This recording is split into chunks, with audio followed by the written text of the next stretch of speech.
Hello, everyone. Today is Thursday, March the 2nd. I'm Ryan Hill. I'm John Galantis. You're listening to Clearview Today with Dr. Shah, the daily show that engages mind and heart for the gospel of Jesus Christ. You can visit us online at clearviewtodayshow.com, or if you have a question for Dr. Shah or suggestion for a future episode, send us a text, 252-582-5028. You can also email us at contact@clearviewtodayshow.com. That's right, and you guys can help us keep the conversation going by supporting this podcast, sharing it online, leaving us a good review on iTunes, Spotify, anywhere that you get your podcasting content from. We're going to leave a link in the description of this podcast so you can do just that. You can also watch us on YouTube. We got a YouTube channel now. Very excited about that. We've been uploading all of our backlogged episodes. Going to be uploading all those episodes. You can also watch us on Facebook, clearviewtodayshow.com. Get the video cast. Yeah, we have the video cast. We got lots of good video content. Like, subscribe, and share. That's right. That's right. You want to hit them with the verse of the day? I would love to do that. The verse of the day today comes from Galatians chapter 6, verse 6. Let him who is taught the word share in all good things with him who teaches. Good support for our pastors. You know, all the pastors out there. You know, a lot of God's servants minister without economic resource or, support. And I mean, yeah, God never promised, us, his under-shepherds or the pastors of his ministry, that they would be economically wealthy. That was never a guarantee that he gave us. But he does remind the sheep that their care for us and subsequently our care for them is very important. And so he's saying, look, do what you can to support your pastors.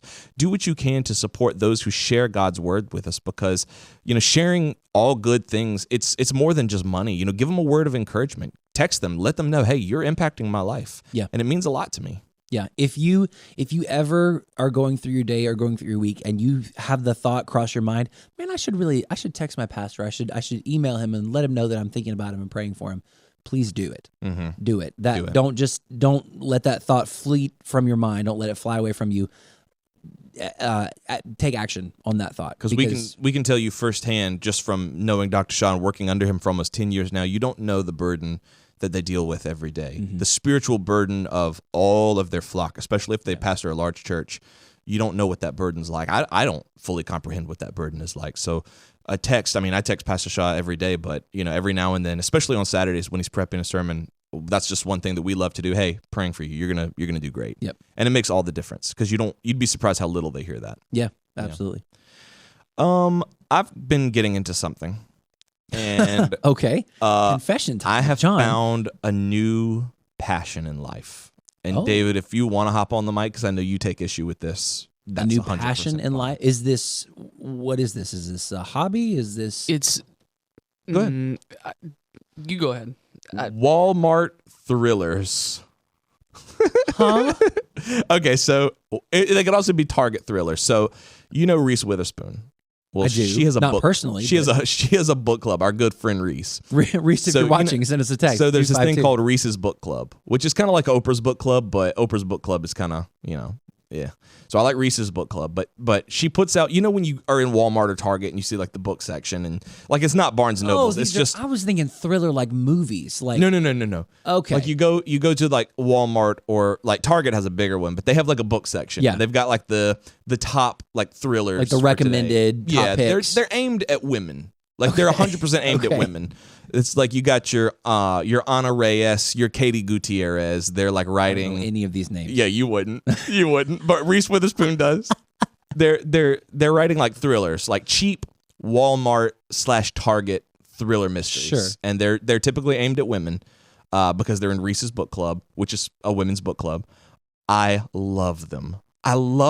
Really? Yes. They're so, when I say they're trashy, I don't mean they're trashy like they're inappropriate. I just mean they're so poorly written.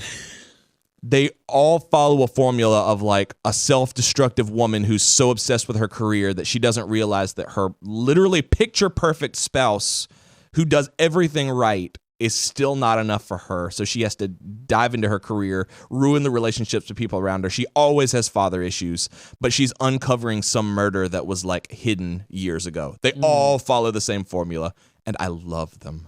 Ryan. I buy them at Target. I buy them at Walmart. What do these books do for you? Like what? I don't know. Is it just like safety and knowing the plot? Like I don't know how the story's going to turn out? They just are so addictive. They're so addictive. Yeah, it's just cheap. That's mystery hilarious. fiction. David is furious. We've been going to the gym, and I've been Can playing. I explain myself? Yeah. Let me explain myself. Yeah, go ahead. I really would expect you to be like, no. I guess I'm fine that you want to read it. It's not, I guess, not a huge deal, but I don't, like, that's not motivating me when I'm getting ready to go to the gym. When we're heading listening to to the it gym, like in the car. right, we're heading to the gym, riding together, and all I hear is all this nonsense. It's drama. It's Duke was standing there, like the aroma of pancakes wafting up from the duvet.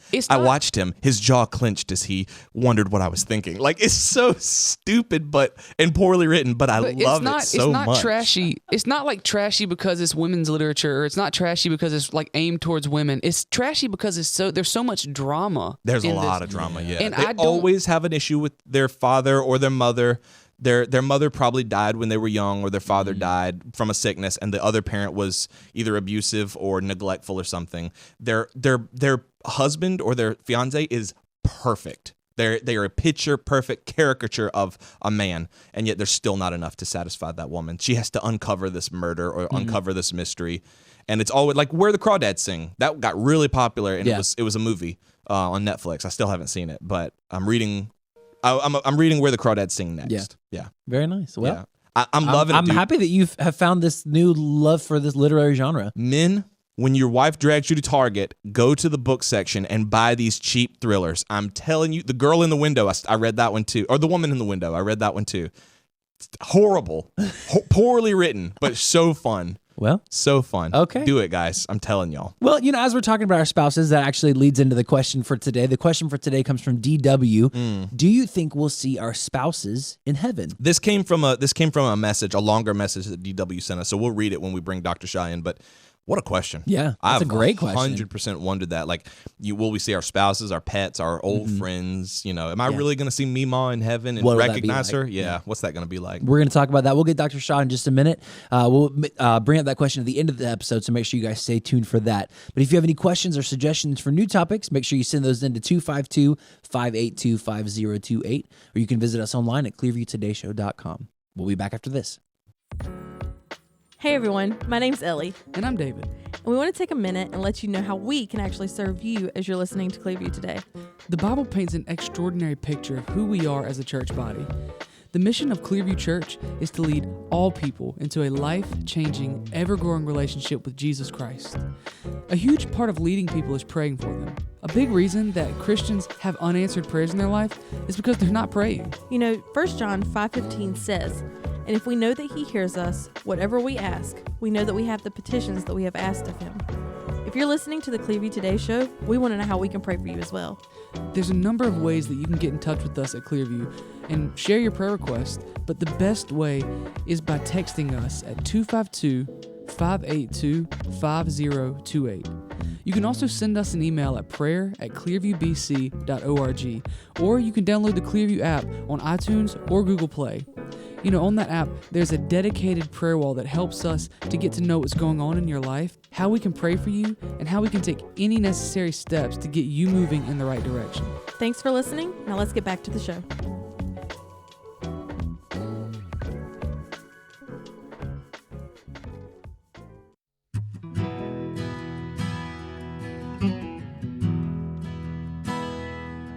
Welcome back to Clearview Today with Dr. Abadan Shah, the daily show that engages mind and heart for the gospel of Jesus Christ.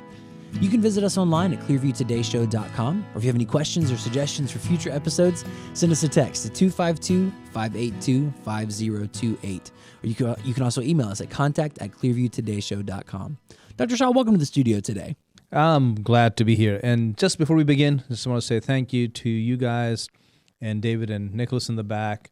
I hear so much. Personally, I hear from people about how good the radio show is doing, how many people are listening to it, how many are recommending the show to somebody else in their family, in their neighborhood, in their workplace, in the church. And so just want to say thank you. You guys make the show, and I appreciate that. Oh, amen. Thank you. Right back to you. I mean, it wouldn't be what it is without the element that you bring, and that scholarship that's accessible to everybody. Mm-hmm. That's something that is unusual and you don't find many places. So thank you for what you do. Well, it's a team, and I couldn't be doing it without you guys. So it's a team effort. And if God has given me the gift to bring some of that scholarship here, great, and I'm thankful. But it's not just that. It's so much more that goes on behind the scenes, in front, everywhere, that makes each show possible. So thank you. Amen. Yeah. Thank you as well. Yeah, thank you very much. We're grateful for the opportunity, and we love, like you said, we love the vision that you've brought to it, and we love bringing that vision to life. Yeah. Speaking of the vision and the content that we're producing for you guys, if this is your first time ever listening, first off, we want to thank you as well for being here. We'll let you know who's talking to you today. Dr. Abadan Shah is a PhD in New Testament textual criticism, professor at Carolina University, author, full-time pastor, and the host of today's episode. You can find all his work on his website. That's abadanshah.com. That's right. And on today's episode, we began a conversation last week talking about the different generations. And we have already heard from so many people about how helpful this is, how much they've learned as a result of those episodes, and how it's helping them think not just about themselves, but about members of their own family. Some people, it's their kids. Some people, it's their parents or grandparents. They're thinking in terms of like what the generations, how they approach things and how they, process the world around them. So we want to continue that conversation today and talk about, what these generations mean and how we can understand them better and how it impacts what we do here at church and beyond. We've spent almost 2 full episodes, and then this one coming up, and I have a feeling we're going to have another show I think so. on this particular topic. And the reason I'm happy to do this, it may almost seem like we're beating this topic into the ground, but it's not. Mm-hmm.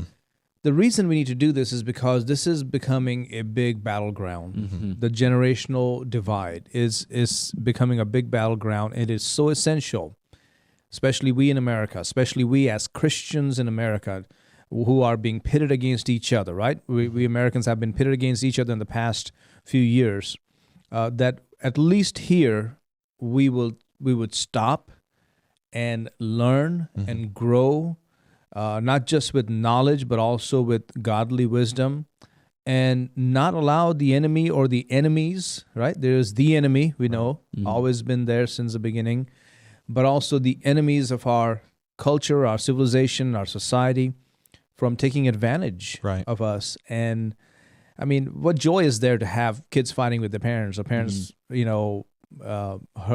fighting with their kids? There's no joy in that. Or generations having this thing where we feel like we're better than everybody else, or we are always stereotyping somebody else's generation, like, oh yeah, that generation. Let me tell you, they're like this, and this, but we're so much better. All of that leads to nothing. Nothing good comes out of it. So, yeah, it's a 4 episode series, but I think it's worth it. Well, I think it's refreshing because the thing you see in America, I think really all over the world nowadays, but especially in America, you see is that you find these differences between people groups, especially people of different generations. And you just eliminate those differences as hard as you can. And what you're saying is, let's learn from these differences. These differences are here for a reason, and they're not all negative differences. A lot of people of different generations bring really good stuff, and if you understand them, and if you work within, we have to work together. You do that, you're going to make a lot more impact than if you just say, okay, we're all the same. Your values are no longer valid. We're just operating on this, and everyone's going to think and act the same. Right. Yeah. It's a source of so many conflicts in homes, in churches, in communities, in politics, and we're hoping that this will sort of help in that direction, right? Guide us in the right direction. Absolutely. Well, in today's episode, we're sort of going one step further, if that's okay with you guys. Absolutely. Yeah, let's do it. I'd love to go 3 steps further. I mean, just to do a quick recap, okay, for those of you who may have forgotten, we're talking about these 6 generations, starting with generation known as the greatest generation. This was a generation that went through the Great Depression, World War II. Tom Brokaw gave them that title. And then going into the builders, which is 1929 to 1945, also known as the Silent Generation, the Korean War, the Vietnam War, and then followed by the boomers. This is 1946 to 64, at a time when people didn't want to fight anymore. They were done. They just wanted some peace. because the first part of the century it was riddled with problems. Just when you think, oh yeah, we're doing okay, all of a sudden somebody else wants to take over the world. Kind of a, Pinky and the Brain Right. problem. So Same thing we do every night. every night. So they were like, we're done. We just want to have tons of kids, a white picket fence, steaks on the grill or chicken in every oven, whatever. Right. We just want to have a good time. And so the boomers came along, 46 to 64. And with them, there was also a shift, more than a shift. There was a pendulum swing to the other side where a lot of values changed. And I would say not for the best. But at the same time, there was a challenge to authenticity, to be authentic. Stop being fake. Now, of course, the ones who were calling for that were also at times fake, okay? But there was a challenge to stop sweeping things under the rug. Don't sugarcoat things. Things were not good. Things are not good. All of that came out of the boomers. So there are some positives as well, followed by the generation known as Generation X. And this is my generation, the MTV, the latchkey generation, the busters. And they didn't want to make the same mistakes their parents made. They didn't want to be stuck at home or have their kids stuck at home. So they want to do things differently. So they began to slow down, wait later in life to have children, wait later in life to have family and whatever. They didn't care about the have-it-all lifestyle of their parents. Followed by the millennials. Millennials, we're talking about 1983 to 2000 in this room right now. There are about two millennials out of 5 of us. So I wonder who they are. But they are the generation me. It's all about me. The happy generation. Mom and daddy is always there, so we can go play and have a good time. Yeah. When you were talking about the millennials, I almost went, me. That's pretty much how it goes. Same. And but keep in mind, this is also a good generation. This is the generation. If you remember, we talked about Sarah Korolevich's information that I shared with you 2 episodes ago. The first episode on this whole generation thing. She talks about how the millennials are the happiest one at their job. Love it. So that's that generation. Lower divorce rate than the boomers or Gen X's. But then comes the Gen Z, which is 2001 to 2015, a generation that has faced more crises than anybody else, okay? And they're also struggling with a lot of moral and spiritual challenges. Right. And, of course, anxiety and fear and feel like the FOMO. What is that FOMO? Fear of missing out. Fear of missing out. And we want to make sure we help them in the right way, not by saying like, hey, don't worry about the future. Not by saying, I get it. But at the same time, hey, don't worry. You'll be okay. Right. Put God first. Daily read the Bible and pray, and it'll bring peace in your hearts, peace that passes understanding, and you'll be okay. So that's what Gen Z are struggling with. And then, of course, following that comes Generation Alpha, which is 2016 to 2030. We don't know much about them. Yeah. But we know this much. They will be the most educated generation in the history of the world. Most educated. Wow. They will see things that we only saw in sci-fi movies. Yeah. They will be able to, already we're talking about, self-driven cars, right? AI. AI. It's all over all the of that place. was part of this. But this generation is going to, I don't know, hover cars, I guess. Hover cars, I think like jetpacks and lightsabers and starships. I've seen videos around online where yeah. they have like functional jetpacks and lightsabers. Yeah, I haven't seen the lightsabers, but I've seen the jetpacks for sure. It's like It was like a guy going from ship to ship. It's crazy. Yeah. It was funny that day David and I were working on our presentation because I gave a presentation of all this to our chamber. And as we're working on this, Nicholas comes and sits down, and he has no clue. Well, did you have any clue, Nicholas, that what we were doing? Nope. No. And he comes and turns on iRobot. And I'm sitting there watching this. I'm like, how ironic. While you're preparing a lecture. I'm preparing a lecture about the future, and here he is with this movie. Wow. Where robots all of a sudden become they become sentimental. Yeah. Yeah. So, is there any meaning in this madness? I guess that's the question, right? Yeah. How do we think about this? I feel like a lot of times people look toward the future and they fall into two categories. Some people look toward the future and they're like, wow, it's going to be so cool and amazing and all these innovations and, those sci-fi movies. Like I think about like Back to the Future, Right. where when those movies came out, the future was where we currently are. And they had things like hover cars and hoverboards, Time and just machines. all this crazy sci-fi stuff. So you have that group, and then you also have another group that's just like filled with dread. Like the future is just bleak and hopeless, and every generation is just going further and further down. Yeah. And I don't think either of them are right. I don't think either of them is a good perspective for us to take.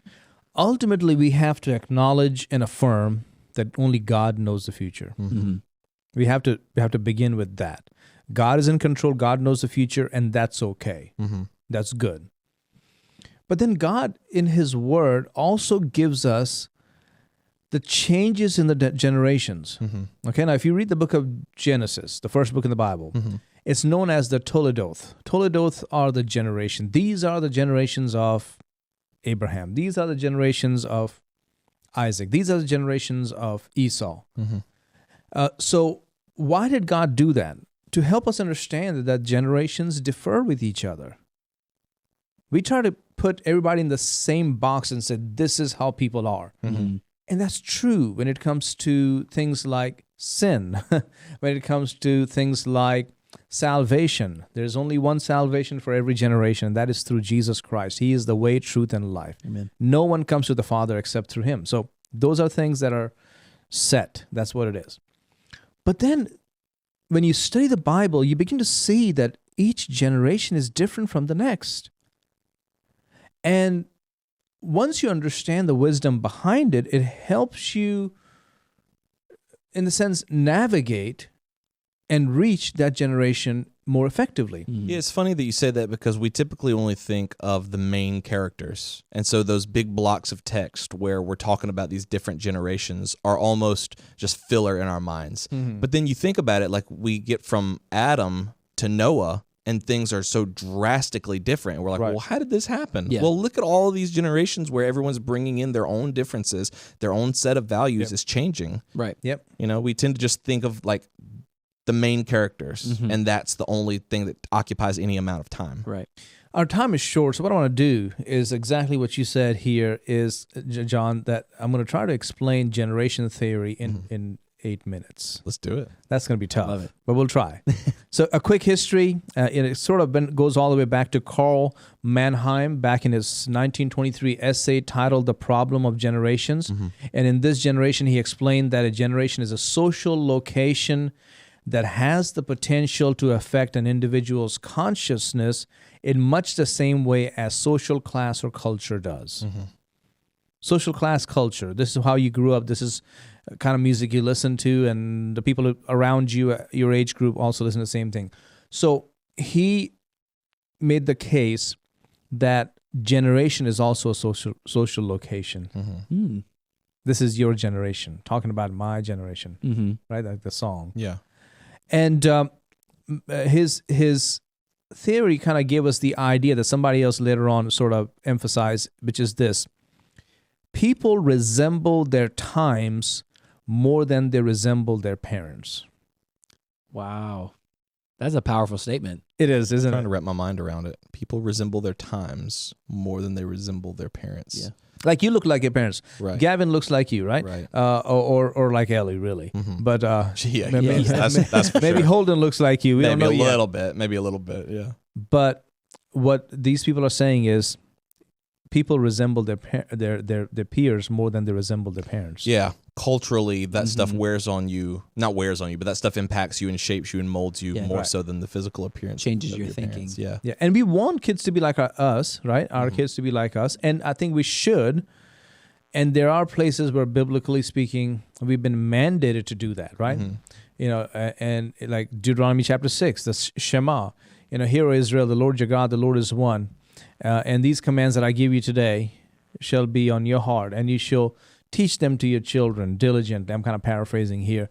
And when you sit and when you walk, and all of that, the command should be passed down to your children. Right. So also Proverbs talks about train up a child in the way they should go, so that when they're old, they won't depart from it. Then you get into the New Testament. Same thing is given.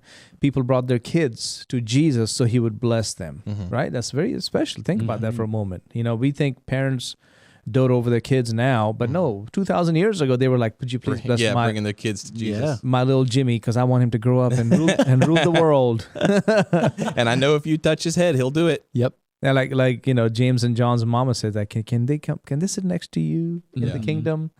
And he's like, "Hey, you don't understand. That's not for me to decide. That's the Father's job." Right. You don't understand what you're asking for. Yeah, and then of course Paul talks about in the husband-wife relationship. He brings up kids. Children, obey your parents in the Lord, but this is good. And parents, don't exasperate, your children, but raise them up in the training and admonition of the Lord. So there's a place for training and teaching our children to walk in the right way. So don't wash your hands away and say, "Well, I guess they're going to all be like their peers." No, you have a job to do. Having said that, we need to recognize that there are differences in generations. Yeah. So quickly kind of moving forward with this, there's so much I can share about the history. Two individuals, William Strauss or Bill Strauss and Neil Howe, they wrote a book called Generations. Here's the book for those who are watching on YouTube. The History of America's Future, 1584 to 2069. This is it right here. Wow. A great book. And the thing about this book is, even though this came out in 1990 to 1991, the things they talked about actually happened. Yeah. Wow. Yeah. So 1991 to today would be, 32 years, Mm-hmm. right? And guess what? This book is still going pretty strong. Wow. I guess that's why it's able to go up to 2069, because it can predict those trends. Yeah, that's what they were doing. Wow. They were trying to predict the trend. And how do they do that? So they claim that there are 4 turnings that repeat for each cycle. Okay? Historical cycles are 4 turnings that repeat for each cycle, and each cycle has thematically similar turnings. So here are the 4 turnings in each cycle. Okay, so first is the high. The high is which follows the crisis that ended the previous cycle. This period is typified by strong institutions and social collectivism and weak individualism. This is the high. Okay, followed by the awakening. The awakening is this period which is typified by increasing personal and spiritual autonomy of people. During this period, social institutions may be attacked, impeding public progress. That's the awakening. So high, then the awakening. Then comes the unraveling. The unraveling is this period of which is typified by weak institutions that are distrusted. Weak institutions that are distrusted. And during this period, individualism is strong and flourishing. This is the unraveling. Now, the 4th cycle or turning in this cycle, right? Each cycle is the crisis. This is an era of destruction. Through war, where institutional life is destroyed, example would be war. However, as this period ends, institutions will be rebuilt. Society will rediscover the benefits of being part of a collective, and community purpose will take precedence again.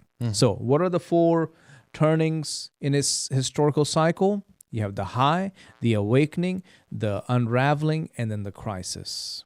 It's kind of like that: strong men create good times create weak men create bad times create strong men, sort of thing. That's a very good caricature of. Yeah. I've seen that on Facebook. I didn't know it's actually based on actual research. That makes sense. Yeah. Those patterns that continue to repeat throughout history and set up the generations in that way. And because it's cyclical, like you said, Dr. Shah, it really lends itself well to predicting trends far out into the future. You can start to see, it really is almost mystical when you look at it, like, wow, it really happened. But if you look at the way that it's been going throughout history, you can't. Or American history. They're They're just focused on 1584 to 2069. Got it. Right? Because that's one of their weak points. People have brought up things like some places they don't have enough documented proof. Some places they're only focused on American culture. Why just American culture? If this is really about generation, it should be all over the world. I get their point, but I think Strauss and Howe did a great job because every culture has their own generations. Yeah. And if you live in America, then it applies to you. Right. So quit belly aching. And the thing is, now the world is growing, and we are sort of, with the internet age and with social media, we're sort of, becoming more global. I get it. But that's not how it's been before. That's true. So it was different. Now, something else these guys did, which is this. They also try to identify generations based on which turning they were in the cycle. So there's the prophet generation, born near the end of a crisis and during a time of community cohesion and strong social order. That's when they were born. Prophets are described as indulged children of a post-crisis era. Prophets are believed to grow up as young crusaders who in middle life become focused on morals and principles. Prophets. Then come the nomads. The nomads are born during an awakening. So prophets are from the high. Y'all still with me? The high turning. But nomads are born during awakening when crusader prophets are attacking the status quo and its institutions. Consequently, nomads are described as growing up underprotected and alienated in social chaos. Okay? Nomads are believed to grow into pragmatic and resilient adults. So keep those things in mind. So you have the prophets in high, nomads in awakening. But then for the unraveling, this generation is the hero generation. So what are they like? When social institutions are weak and individuals have to be self-reliant and pragmatic, they are more protected than the children born during the chaos of an awakening. Heroes are believed to grow up as young optimists into energetic and overconfident and politically powerful adults. Those are your heroes. Yep. So now we got 3 of the turnings. We have the prophet, the nomad, and the heroes. The heroes. But now come the artist generation. These go with the crisis cycle. A turning. The artist generation are born after the unraveling, during a crisis when external dangers recreate a demand for strong social institutions. Artists are believed to be overprotected by parents who are preoccupied with the dangers of the crisis. Artists grow up into conformists and process-oriented yet thoughtful adults. So if you put them all together, you have the high, the awakening, the unraveling, the crisis. You have the prophet, the nomad, the hero, and the artist. Yeah. The high give us prophets. The awakening gives us nomads. The hero, or really the unraveling, gives us the hero. And of course, the crisis gives us artist generations. Now, what these guys did is they went all the way back to 1701 to just sort of lay out how these cycles have continued. And they called each of these seasons of history, they called them Sakellum. Sakellum is like an 80 to 90 year period. So first one is a revolutionary Sakellum, where you have the awakening generation, 1701 to 1723, nomad generation and the liberty generation, 1724 to 1741, Republican generation, 1742 to 1766. These are the heroes. The unraveling is the French and Indian War that's happening.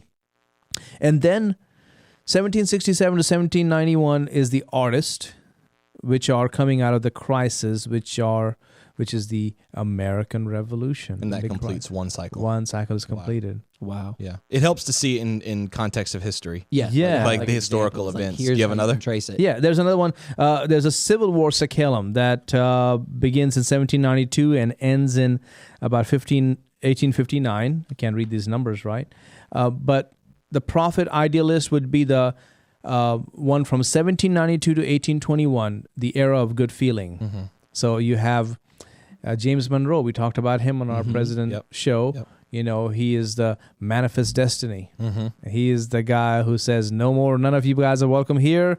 Europeans, don't try to put your flag on our soil. This is our ground. This is America. Right. You know, and prior to that, of course, you know, Jefferson had already sent out Lewis and Clark to go figure out the West and come give us the good news of how wonderful this land is. And go West, young man. You know, that was a big thing. Then came the Gilded Generation, the Nomad Generation. This is the awakening, the transcendental awakening that happened between 1822 to 1842. This also gave us the hero. It's sort of combined here. But then, 1843 to 1859, what began to happen? What was brewing? 1843 to 1859, something began to throb. We were talking about the Civil War. That's it. Yeah. Civil War, and that's your crisis. Gave us the artist generation. Wow. Very different. It's wild to just see without fail, like, here's where this is coming up next. Right. I wonder what about human history makes this keep happening, and if it's in anybody's power to stop it or to change it or to alter it in any way, or if this just really is the cycle of life that God has set. I think for God us. has put it there for us, and those who want to know and learn can learn this. And again, it's not a perfect theory, Right. but it helps you understand the differences. And so far, when you look at it through the lens of American history, what you see is that it works. Then there's the Great Power Sakellum, which is the missionary generation, 1860 to 1882, followed by the Lost Generation, the Nomads, 1883 to 1900. You know, a lot of missionary awakening kind of things happen. Then came the GI generation, which is 1901 to 1924, the unraveling, which is World War I, and then prohibition and all that stuff. Then came the silent generation, which is 1925 to 1942, which is World War I? World War II. Oh, World War II. 1942, World War II, and Great Depression, all that. Wow. That's the artist. And then we get the generational cycle goes again. This time is baby boomers, Generation X, millennial, and guess what? The last turning of the cycle is called what? The crisis. Is that Gen Z? Gen Z. Yeah. And just what we began with. Yeah. This is a There's so generation many that has been crises. hit with so many crises. Wow. Right? So, and then throw in there the pandemic. Now it makes sense. So once you understand that this is the artist generation we're dealing with, you reach them differently. You have to. You can't treat them like they are the prophets or the nomads or the heroes. They're the artists. Yeah. And they have their own specialty. That's right. No less, no more. It gives you a heart for them. And then following is the Generation Alpha, which again kickstarts the new cycle, which is going to be the So that would be the prophets, Prophet. the high. Wow. Oh, man. It's crazy to see it go round and round and round. That's crazy. I'm like taking notes for my kids. I know. That's crazy. Well, that's the thing, isn't it? I mean, it's like you're learning from it and you're seeing, okay, how has all the prophet cycles been so far? What do they have in common? This is what my kids can expect. Yeah. Yeah, it helps us chart a course forward. I want to dive into this further on another episode. I want to continue exploring that conversation. If you guys enjoyed today's topic, or you think that was helpful for you, if you gleaned something from today's episode, let us know by sending us a text to 252-582-5028. If you have questions about these generations, what does that breakdown look like? Where do you see yourself? Where are your kids? Let us know by sending in that text, or you can email us at contact@clearviewtodayshow.com. Don't forget, you can support us financially on that same website. Partner with us as we seek to impact as many people, as many generations as possible with the gospel of Jesus Christ. That's right. Dr. Shah, we mentioned this up top, but Paul G. wrote in, he wants to know, if you could have any superpower for 5 minutes, what would it be? I like to fly. I predicted teleportation, but I think flying is close enough. If it's only 5 minutes, that was the kicker. Yeah. Teleportation would be great, but if it's only 5 minutes, like I that's said just with the there. way Dr. Shah travels, he would probably want to teleport straight to his destination. Yeah. Like just plan the vacation of a lifetime and just right there. But flying is close enough. Yeah. Yeah. Yeah. That would be good. Cool. Fly for 5 minutes. There you go. Very cool. Nice. We love you guys. We'll see you next time on Clearview Today.